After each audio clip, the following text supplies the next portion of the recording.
오늘은 희생과 공생이라는 제목으로 말씀을 드리겠습니다. 설교 제목이 종종 애매한 것들이 많이 있죠. 근데 잘 들어보시면 그 제목에 대한 해결은 거의 뒷부분에 가야 나옵니다. 잘 말씀을 들으시면서 이것이 무엇을 의미하는지를 다시 한번 생각해 보십시다. 희생과 공생이라는 제목에서 공생은 함께 같이 살게 된다는 것입니다. 우리 그리스도인이 신앙생활을 하는 데 있어서 기도라고 하는 것은 생명과 같은 것입니다. 지난번에 기도에 대해서 말씀을 드렸습니다마는 흔히 비유하기를 하나님의 말씀을 듣고 보는 것은 음식을 먹는 것과 같고 기도하는 것은 사람이 숨 쉬는 것과 같다. 그렇게 비유합니다. 이건 아주 매우 정확하고 적절한 표현입니다. 정상적인 사람이라면 음식을 먹지 않으면 힘이 빠지고 허기가 와야 합니다. 밥을 안 먹었는데도 밥을 여러 개 안 먹어도 이상하게 힘이 안 빠지고 허기가 안 지면 그건 이상한 사람입니다. 정상적이라면 힘이 빠집니다. 그래서 어떻게 해서라도 음식을 먹으려고 애를 씁니다. 그리고 먹고 나면 참 맛이 있고 힘이 납니다. 제가 서정환 앞에 그 청소년 책임 목사를 한 4년 반 했습니다. 그때 청년들과 함께 사슴해동산에서 3일 금식 기도를 했어요. 이제 금식이 끝나고 3일 금식하고 뭐 밥을 바로 먹으면 또 안 된다고 그래가지고 이제 관리 집사님 집에서 흰 죽을 끓여 내왔어요. 그런데 그 죽이 얼마나 맛있는지 저는 죽이 그렇게 맛있는 건 처음 깨달았어요. 정말 그 허기진 배에 죽을 좀 몇 숟갈 떠먹으니까 이 맛이 아주 기가 막힐 뿐만 아니라 힘이 그냥 나더라고요. 죽 먹고 힘 난다는 건 좀 이상하지만 힘이 나더라고요. 내가 정말 살아있는 그리스도인인지를 확인하는 중요한 단서 중에 하나는 하나님의 말씀을 안 보거나 안 들으면 왠지 불안하고 공허하고 허전해서 견디기가 힘든다면 그건 살아있다는 증거입니다. 하나님의 말씀을 듣지도 않고 보지도 않고 여러 날을 지나도 아무런 감각이 없다면 그 사람은 부활을 해야 합니다. 죽은 상태입니다. 또 한 가지 정상인의 증상은 호흡을 하지 않고 멈추면 가슴이 답답하고 터질 것 같아서 견딜 수가 없어야 합니다. 마찬가지로 건강하게 살아있는 그리스도인은 하루라도 기도하지 않으면 속이 답답하고 힘들어서 살 수 없을 정도가 되면 그것은 영적으로 살아있는 교인들입니다. 숨을 쉬지 않아도 불편함이 없는 사람은 그 송장입니다. 그렇지 않습니까? 송장은 숨을 안 쉬어도 하나도 갑갑하지 않아요. 기도하지 않고도 전혀 느낌 없이 산다는 것은 아직 정상적인 그리스도인으로 태어나지 않았거나 태어났다가 잠시 죽은 겁니다. 그래서 이 기도라고 하는 것은 우리의 영적 신앙 생활에 있어서 생명처럼 중요한 것입니다. 이 도시의 공기가 매우 오염이 많이 되어 있습니다. 이 오염된 공기를 호흡하면서 사는 사람들은 최소한 하루에 한두 번씩 깊은 산속에 들어가서 심호흡을 해야 좋답니다. 잘 못하고 있지만 틈나는 대로 산속에 들어가서 그냥 어슬렁어슬렁 걸어만 갔다 오시지 말고 그 속에서 숨을 크게 들여 마시고 아주 다 내뱉는 그런 심호흡을 여러 차례 해주면 몸이 훨씬 새롭게 되는 것입니다. 우리의 마음은 언제나 이 살아가는 외부 환경의 죄악적인 그 여러 가지 요소들과 또 내 마음 속에 있는 죄된 요소들 때문에 계속 우리의 마음은 오염이 돼 가고 있습니다. 이렇게 오염된 마음과 정신을 씻어내는 생기는 바로 기도입니다. 기도는 마음의 심호흡과 같은 것입니다. 기도는 깨끗한 하늘의 공기를 들여 마심으로 이 인간의 오염된 마음을 씻어내는 것과 같은 것입니다. 몸에 산소가 부족해서 또 수분이 부족해서 노폐물이 쌓이면 병이 됩니다. 마찬가지로 마음에 불순한 생각들, 불쾌한 경험들, 불평하는 마음, 이런 것들을 속히 씻어내지 않고 쌓아두면 마음의 병이 돼가지고 인생살이가 아주 힘들어집니다. 그래서 기도는 영육 간의 건강한 삶을 위해서 우리 생활 속에 절대적으로 필요한 것임을 마음속에 깊이 인식하시기를 바랍니다. 근데 많은 분들이 기도하기를 어려워합니다.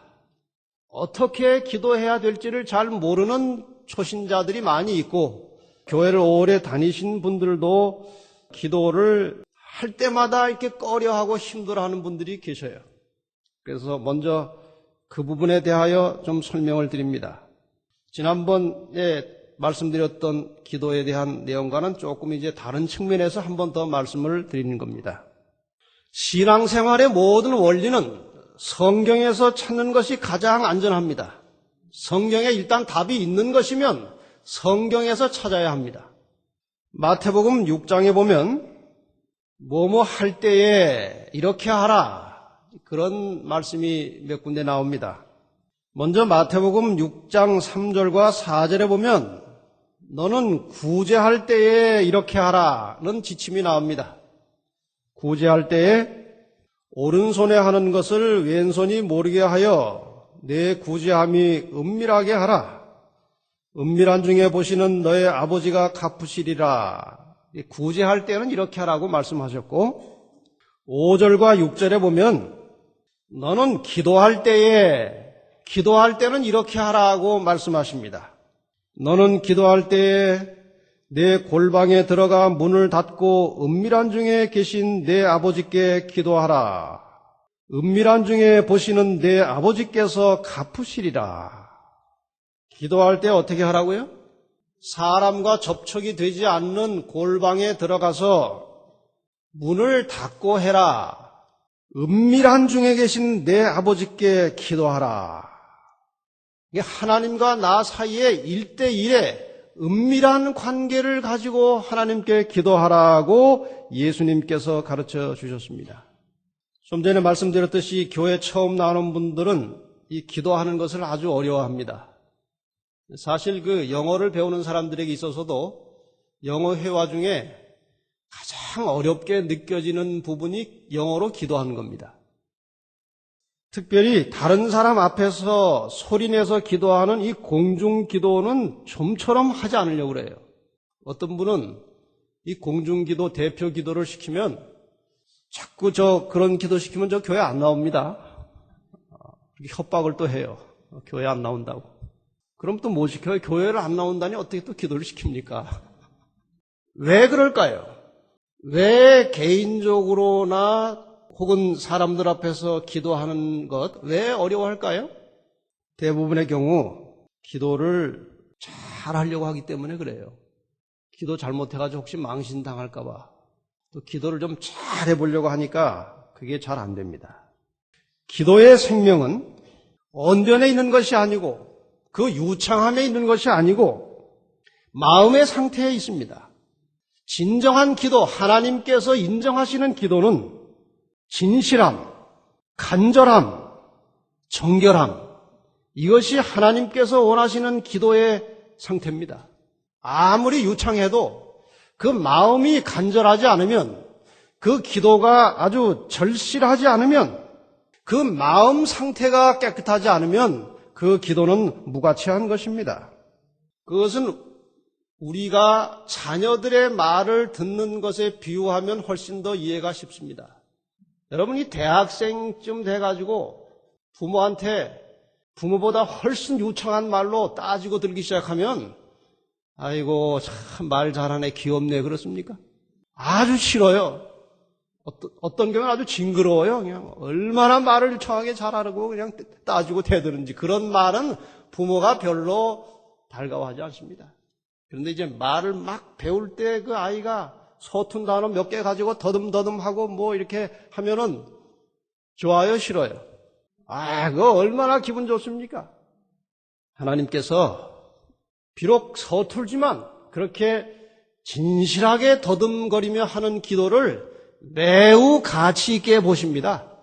그러니까 기도를 너무 유창하게 잘하려고 하시지 말고 아주 진실하게 간절한 심령으로 또 깨끗한 마음으로 기도하실 때 하나님이 매우 기뻐하십니다. 기도를 자주 할수록 하나님이 좋아하십니다. 여러분 자녀들 가운데 성격이 다 달라요. 아이들이. 어떤 아이들은 부모에게 조잘조잘 말을 잘하는 아이도 있고 어떤 아이는 하루 종일 가야 입에 곰팡이가 쓸 정도로 말을 안 하는 아이들도 있어요. 부모 입장에서 누가 더 좋습니까? 그런 말 있지 않습니까? 곰하고 사는 것보다는 여우하고 사는 게 낫다. 아이가 그렇게 말을 자꾸 해야 부모가 좋은 거예요. 하나님께서는 기도를 자주 하는 성도들을 아주 좋아하십니다. 그리고 친해집니다. 정로의 계단 93페이지에 보면 기도는 마치 친구에게 하는 것처럼 하나님께 그 심정을 펴놓는 것이다. 기도는 하나님을 우리에게로 내려오시게 함이 아니요 우리로 하여금 그에게로 올라가게 하는 것이다. 여러분 친한 친구하고 이야기할 때 격식 차립니까? 그렇지 않아요. 아주 편안하게 아주 자연스럽게 때로는 부모에게 말하는 것보다 더 편안하게 자연스럽게 친구에게 말합니다. 부모에게 못할 말을 친구에게 합니다. 그런 마음으로 아주 자연스럽고 쉽게 자기의 마음을 하나님께 토로해내는 것이 바로 기도입니다. 그렇게 생각하면 어려울 것이 없어요. 그러나 이제 예수님께서 이렇게 기도하라고 이제 가르쳐 준 기도의 그 구조가 있어요. 그 구조만 알면 기도하는 것은 하나도 어려울 것이 없습니다. 예수님께서 가르쳐 주신 기도문의 첫 마디가 무엇입니까? 그러므로 너희는 이렇게 기도하라 하고 주기도문의 첫 마디는 하늘에 계신 우리 아버지시여 그렇게 돼 있어요. 그러니까 우리가 처음에 기도하기 시작할 때 하늘에 계신 아버지시여 하고 한번 불러야 됩니다. 틀에 막힌 그 거창한 기도문은 하나님이 별로 좋아하지 않으세요. 태초에 천지 만물을 창조하시고 무소부재하시고 천지전능하신 영원전부터 영원까지 살아계신 하늘에 계신 여호와 하나님 아버지시여. 그럼 하나님이 뭐라고 그러실까요? 뭐 그렇게 복잡하게 부르냐. 그냥 간단하게 해라. 그냥 하늘에 계신 하나님이라는 말보다 하늘에 계신 아버지, 그게 주님이 가르쳐 주신 서문입니다. 아버지께 이야기하는 겁니다. 이 기도는 아주 친밀한, 친근한 마음과 함께 동시에 경외하는 마음이 필요합니다. 독일에 가서 전도회를 했을 때 그 교회 목사님과 그 아이들의 관계를 제가 이렇게 관찰하면서 많은 걸 배웠습니다. 이 목사님이 아이들에게 상당히 엄해요. 그런데 이 아이들이 이 아빠를 얼마나 좋아하는지 몰라요. 모든 것을 아빠의 지시를 받아서 해요. 그 어머니가 표현하기를 아빠가 얘들 리모컨이라고 그래요. 아빠가 이렇게 저렇게 하면 다 그대로 한다는 거예요, 아이들이. 감히 아빠의 말을 거역을 못해요. 그러면서 아빠를 아주 좋아해요. 아주 부러웠어요. 어떻게 이렇게 했을까? 심지어는 외국에 나가도 집안에서 아이들끼리 하다가 무슨 의견 차이가 생기면은 외국에다가 전화를 해가지고 물어본대요. 아빠 어떻게 할까요? 하고. 근데 그 원인이 있었어요. 그때도 보면은 이 아이들에게 얼마나 자상하게 따뜻하게 했는지 몰라요. 그리고 엄할 때는 아주 칼처럼 엄해요. 더군다나 그것이 언제 형성이 되었는가 하고 이제 물어봤더니 이 아이가 갓난 아이일 때 이 어머니는 잠이 얼마나 깊이 드는지 한번 잠들으면 아침에 깰 때까지 세상에 무슨 일이 일어나는지를 모르고 사는 겁니다. 그래서 본인은 생각하기를 애들이 참 잠을 잘 잔다 그렇게 생각했대요. 그런데 그게 아니었고 아이들이 수시로 일어나서 깨는데 그때마다 이 아빠가 일어나가지고 다 기저귀도 갈아주고 이렇게 재워주고 하는 일을 아빠가 다 한 거예요. 이 엄마는 모르니까. 그러니까 이 어릴 때부터 이 아이들의 그 세포가 아버지의 그 사랑을 품게 된 거예요. 그래서 아버지를 좋아하고 아버지가 말하면 무슨 말을 해도 다 들어요. 이것이 바로 하나님과 우리 사이의 관계를 상징하는 것입니다. 여러분, 어떠한 일이라도 하나님께 묻고 하시기를 바랍니다. 그게 기도입니다. 그러면 하나님께서는 우리를 창조하신 분이시기 때문에 우리의 모든 필요를 알아서 충족시켜 주실 것입니다. 그런 관계가 하나님과 우리 사이에 필요합니다. 그다음에 아버지하고 불렀으면 뭐 얘기를 해야 되겠죠. 빌립보 4장 6절에 보면 이런 말씀이 있습니다. 아무것도 염려하지 말고 오직 모든 일에 기도와 간구로 너희 구할 것을 감사함으로 하나님께 아뢰라.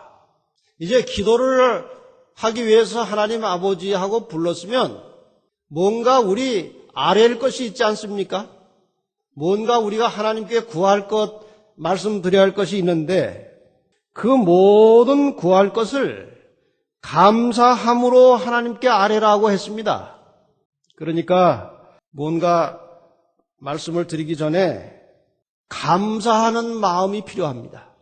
하나님께서 베풀어 주신 모든 구원과 은혜에 대하여, 현재 내가 살아가고 있는 모든 환경에 대하여, 모든 여건에 대하여 감사하는 말씀을 하나님께 드리고 그렇게 마음을 가지면 그것이 이제 하나님과 교제하고 교통할 수 있는 준비가 갖추어집니다.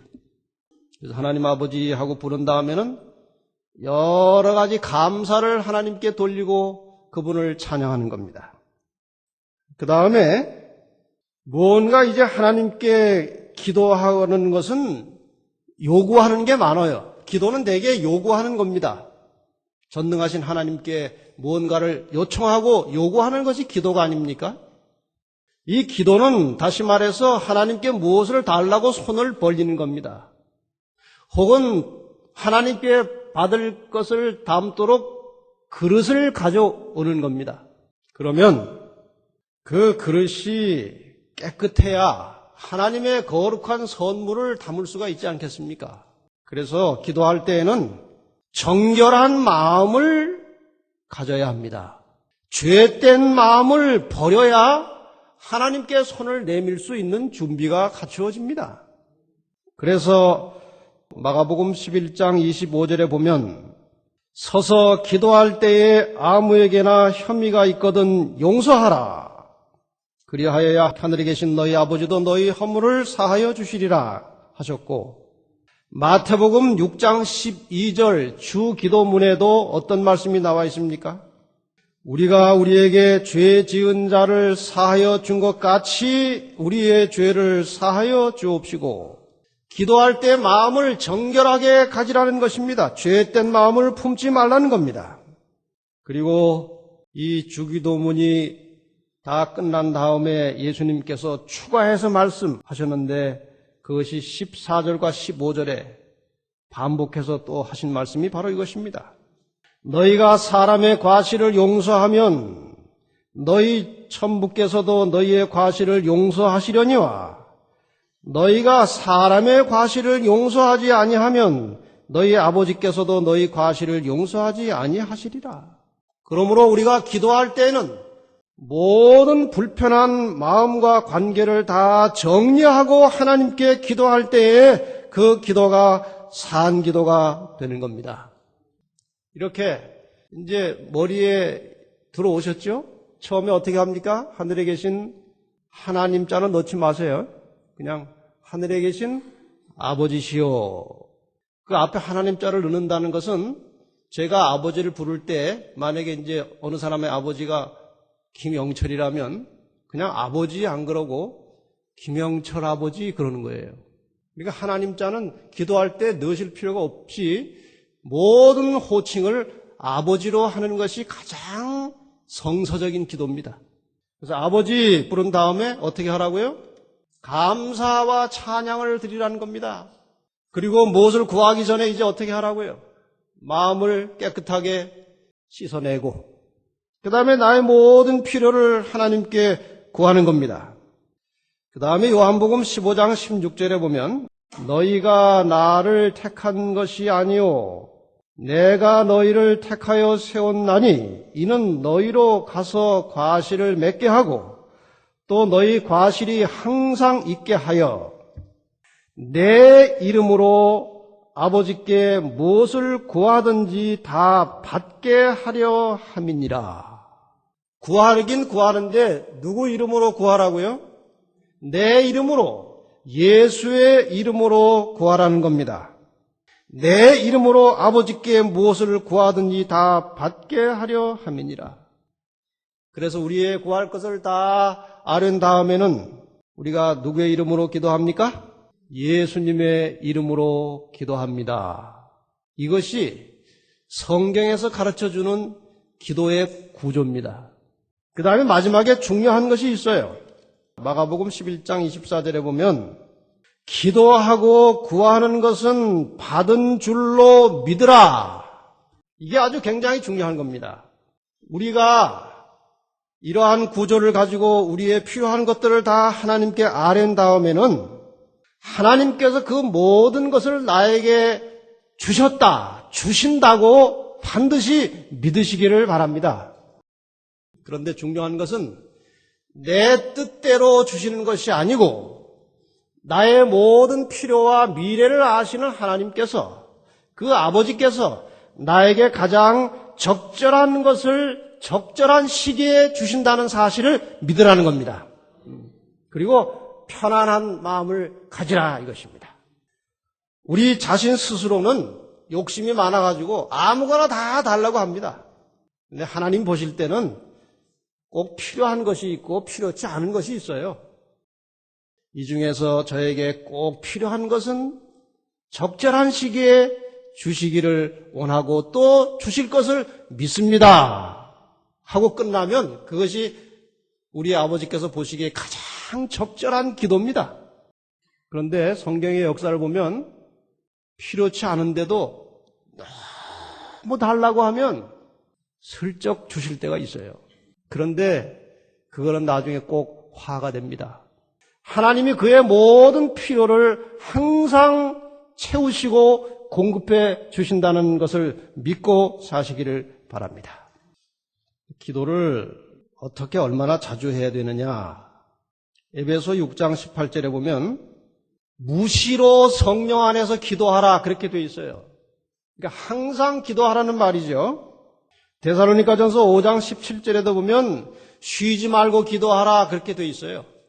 이런 말씀도 있고 다니엘 6장 10절에 보면 다니엘이 그 방에 예루살렘으로 향하여 열린 창에서 전에 행하던 대로 하루 3번씩 무릎을 꿇고 기도하며 그 하나님께 감사하였더라 그렇게 나옵니다. 그리고 시편 55편 17절에 보면 저녁과 아침과 정오에 내가 근심하여 탄식하리니 여호와께서 내 소리를 들으시리로다. 다윗도 저녁과 아침과 정오에 하루 3번 정규적으로 기도하는 장면이 나옵니다. 그래서 우리가 기도하는 가장 좋은 습관은 하루 3번 정해진 시간에 기도하고 나머지 모든 시간은 기도하는 마음으로 사는 겁니다. 이것이 이상적인 기도 생활입니다. 그래서 우리의 모든 선택과 우리의 모든 결정과 우리의 모든 고통과 시련과 필요에 대하여 시시로 하나님께 아뢰고 그리고 정규적으로 기도하는 습관이 필요하다는 것입니다. 많은 분들이 아침 저녁은 뭐 그런 대로 조금씩이라도 하는데 정오에 하기가 참 어렵습니다. 그건 저도 마찬가지예요. 핸드폰에다가 알람 기능이 다 있습니다. 웬만한 핸드폰은. 거기다가 12시나 11시 45분쯤 딱 알람을 세팅해 놓으면 그 시간 되면 여지없이 울립니다. 그러면은 그때 기도할 수 있는 상황이 될 수도 있고 도무지 기도할 수 없는 상황일 수도 있어요. 그 시간이 낮이기 때문에. 그래서 그 알람이 울리면 기도할 수 있는 상황이면 정식으로 정오 기도를 한번 드리시고 기도할 수 없는 상황이면 기도하는 마음을 한번 가지라 이거예요. 누구하고 대화 중에 있으면 대화 중에 있는데 알람이 11시 45분이나 12시에 울리면 그 시간에 다시 한번 대화 중에라도 기도하는 마음을 가지고 한번 정돈하고 출발하는 겁니다. 이렇게 우리의 모든 삶이 기도로 이어지면 우리의 생활은 정말 안정되고 평안하고 항상 마음속에 즐거움이 있을 것입니다. 엄청난 선물이 오는 겁니다. 이러한 개인 기도가 기도의 기초입니다. 그런데 종종 이렇게 그룹으로 기도하는 경우가 있죠. 몇 사람 모여서 기도하는 것도 아주 좋은 습관입니다. 마태복음 18장 20절에 보면 두세 사람이 내 이름으로 모인 곳에는 나도 그들 중에 있느니라 그렇게 되어 있습니다. 우리가 정말 모여서 한 마음으로 기도하면 하나님께서 그 자리에 함께 하시겠다고 약속하셨습니다. 둘씩, 셋씩, 또 한 가정, 두 가정 모여서 기도하는 역사가 일어나기를 바랍니다. 그 다음에 그룹 기도가 있고 공중 기도가 있습니다. 여러 사람 앞에서 대표 기도하는 기도가 있어요. 그건 이제 교회 오래 다닌 분들이 주로 하시는데, 공중 기도는 철칙이 있어요. 철칙. 짧고 간결하게 겸비한 심령으로 전심으로 하는 겁니다. 근데 어떤 분들은 이 대표 기도를 너무 길게 해가지고 기도하는 사람들이 지치게 하는 사람들이 있어요. 공중 기도는, 대표 기도는 1분, 2분이면 족합니다. 여기 교회에 보내는 권면에 보면 길게 기도하는 사람들에 대해서 저희의 기도는 길고 기계적이다. 저들은 저들의 말을 듣고 있는 천사들과 사람들을 지루하게 한다. 천사까지 지루해 한다고 그랬어요. 그래서 이 대표 기도 하시는 분들은 이 말씀을 잘 유념하셔서 아주 간결하게, 겸비하게, 전심으로 기도하시기를 바랍니다. 기도로 설교하면 안 됩니다. 기도는 기도로 끝나야 하는 겁니다. 이제 마지막 부분에 오늘의 핵심을 전해드리고 끝나겠습니다. 대부분의 기도가 자기의 필요를 아뢰는 것입니다. 그러나 정말 성숙한 기도는 자기를 넘어서 다른 사람을 위하여 기도하는 겁니다. 이것을 우리는 중보 기도라고 합니다. 이제 우리는 기도의 방향을 수정할 때가 되었습니다. 자기 중심의 기도로부터 다른 사람을 위하여 기도하는 쪽으로 우리의 방향을 바꿔야 할 때가 됐다는 말입니다. 마태복음 5장 44절에 보면 나는 너희에게 이르노니 너희 원수를 사랑하며 너희를 핍박하는 자를 위하여 기도하라. 다른 사람을 위해서 기도하라는 것입니다. 누가복음 22장 32절에 보면 내가 너를 위하여 내 믿음이 떨어지지 않기를 기도하였노니, 다른 사람을 위해서 믿음이 떨어지지 않게 기도했습니다. 여러분 이런 기도 해보신 적 있습니까? 아무개 집사님의 믿음이 떨어지지 않도록 하나님 지켜주십시오. 그런 기도 잘 안 드리죠? 그러나 성경에는 그런 기도가 나옵니다. 골로새 1장 3절에 보면 우리가 너희를 위하여 기도할 때마다, 늘 다른 사람을 위하여 기도하는 장면이 성경에 많이 나옵니다. 그리고 데살로니가전서 5장 25절에 보면 형제들아 우리를 위하여 기도하라. 위하여 기도하는 겁니다. 다른 사람을 위해서 기도하기 시작하면 영적인 성장이 신속하게 이루어집니다. 자신의 삶에 있어서도 다른 사람을 위해서 기도하는 사람의 생활은 육적인 측면과 영적인 면에서 현저한 변화를 경험하게 될 것입니다. 이런 사례들은 얼마든지 있습니다. 광주에 아주 전도 잘하는 집사님이 교통사고를 당해서 큰 수술을 했는데 다리에 그 통증이 얼마나 심한지 진통제를 먹지 않으면 견딜 수가 없는 고통이었습니다.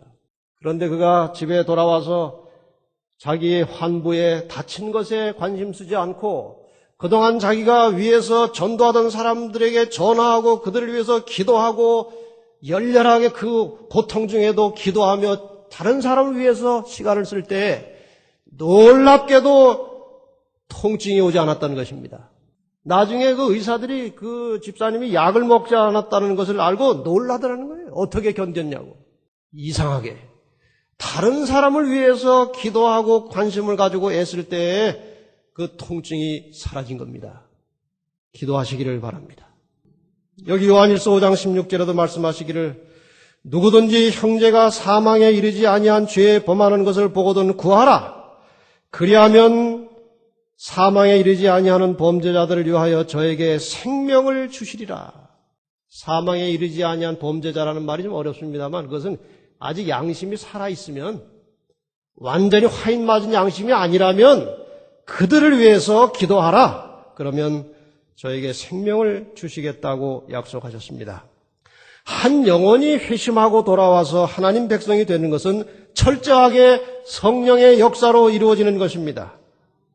1973년에 미국의 오레곤주에 로렌 넬슨 목사님이라는 분이 한 교회에 부임하셨습니다. 아주 열정적인 기도의 목회자였습니다. 그래서 오자마자 교인들에게 여러분 주변의 가족 중에 침례를 받아야 할 형제들이 있으면 이름을 다 기록해서 제출하고 반드시 그 사람을 나와 함께 만날 수 있도록 해달라. 그렇게 부탁을 드렸습니다. 그렇게 해서 이름 적어내고 만난 사람 수가 86명이었습니다. 그 86명의 이름을 가지고 기도하기 시작했습니다. 이름을 적어낸 사람도 기도하고 목사님도 기도하고 놀라운 일들이 벌어졌습니다. 3년 후에 다른 곳으로 부임하게 되었습니다. 86명의 명단을 놓고 보니까 그 중에 85명이 교회에 출석하고 있었습니다. 그런데 한 명이 제일 꼭대기에 이름 적힌 한 사람이 아직 교인이 아니에요. 그래서 떠나기 전에 그 교회 수석장로님과 함께 이제 마음을 모아서 그 한 영혼을 위해서 밤새도록 기도했습니다. 그 다음날 아침에 가서 권유했을 때 그가 회심의 역사가 일어났고 침례를 받았고 여러 해 후에 그분이 그 교회 수석장로가 됐다는 겁니다. 여러분, 이제 우리의 삶의 방향, 우리의 기도의 방향을 좀 전환하시기를 바랍니다. 마태복음 16장 24절 25절 이에 예수께서 제자들에게 이르시되 아무든지 나를 따라오려거든 자기를 부인하고 자기 십자가를 지고 나를 좇을 것이니라. 누구든지 제 목숨을 구원코자 하면 잃을 것이요 누구든지 나를 위하여 제 목숨을 잃으면 찾으리라. 자기를 부인하라. 자기 십자가를 지라는 것은 희생정신을 요구하는 것입니다. 모든 인류에게 완벽한 헌신과 철저한 희생을 보여주신 분은 예수 그리스도이십니다. 그분의 완벽한 희생과 헌신 때문에 우리도 살게 되었고 그분도 사셨습니다. 자기 희생의 법칙은 자기를 보존하는 법칙입니다. 자기를 보존하고자 하는 자는 자기를 파멸시키는 것입니다. 언제나 자기 자신을 희생하는 정신으로 남을 위하여 기도하고 다른 사람을 위해서 봉사하면 예수님처럼 자신도 살고 다른 사람도 사는 것입니다. 희생이 없으면 자신도 죽고 남도 죽는 것입니다. 그래서 희생하면 모두가 같이 사는 것이고 그것을 공생이라고 하는 겁니다. 여러분, 자신을 희생하여 이웃과 함께 살게 되시기를 바랍니다. 자신의 신앙생활에, 교회에 성령께서 충만히 임하시도록 우리 모든 성도들이 뜻을 모아서 열렬하게 기도하시기를 바랍니다.